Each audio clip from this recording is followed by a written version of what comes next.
नमस्कार, पेश है इस हफ्ते का मुकाबला।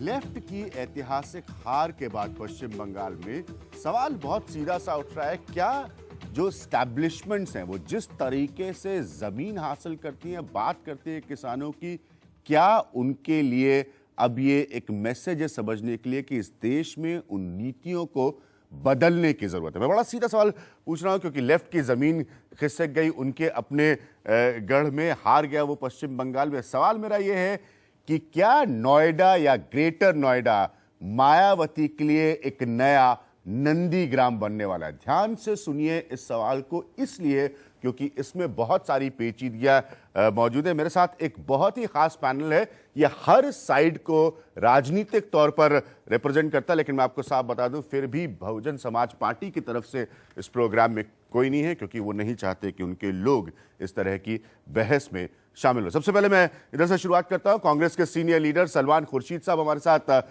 मौजूद हैं, आरएलडी के अजीत सिंह जी हमारे साथ मौजूद हैं, अतुल कुमार अंजान साहब सीपीआई के हमारे साथ मौजूद हैं, शाहनवाज हुसैन बीजेपी के हमारे साथ मौजूद हैं, और हमारे साथ मौजूद है भूपेंद्र सिंह रावत जो कि संयोजक हैं जन संघर्ष वाहिनी के। इनके अलावा हमारे साथ एक स्पेशल ऑडियंस में चौधरी राम बाबू सिंह कटेलिया साहब मौजूद हैं, वो किसान नेता हैं। हम इनसे भी एक सवाल इन लोगों से भी आज पूछा जाएगा, वो ये कि क्या किसान भी अपनी जमीन देने के लिए बहुत आसानी से राजी हो जाते हैं। लेकिन सबसे बड़ा सवाल है, पश्चिम बंगाल में जो हुआ उसके बाद क्या ये पॉलिटिकल पार्टीज कोई सबक ले रही हैं? क्या उनको ये समझ में आ रहा है कि कोई नोएडा या ग्रेटर नोएडा नया नंदीग्राम बन सकता है? पहले कमेंट्स अजीत सिंह जी आपसे।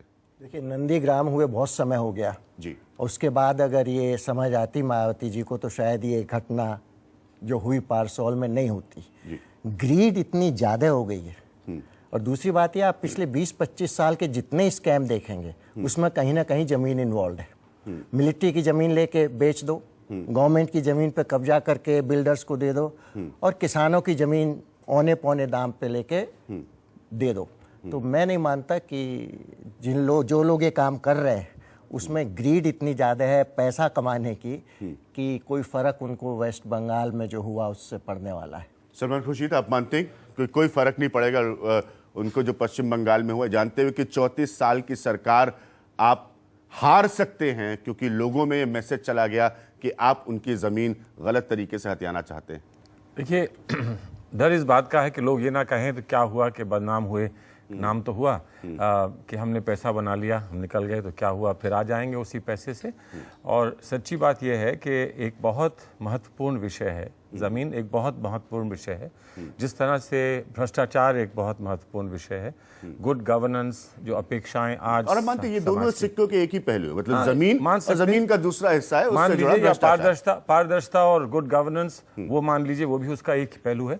लेकिन कोई ये समझे कि एक अकेला विषय था जिसका प्रभाव रहा पश्चिम बंगाल में या तमिलनाडु में या केरला में या असम में, तो मैं समझता हूं कि वो सिंप्लीफाई कर रहा है हमारी राजनीति को। ये बड़ा प्रभावशाली इशू था, लेकिन इसका कहाँ क्या प्रभाव रहा वो मैं समझता हूँ अलग अलग देखने की बात है।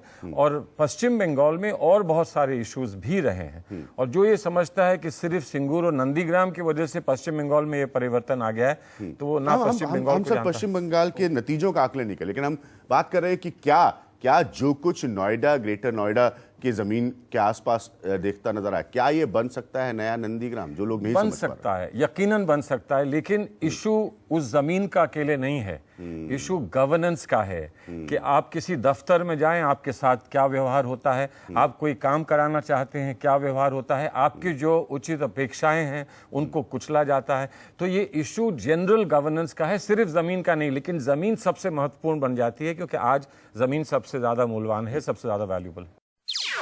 NDTV's Cricket app, Android and iPhone.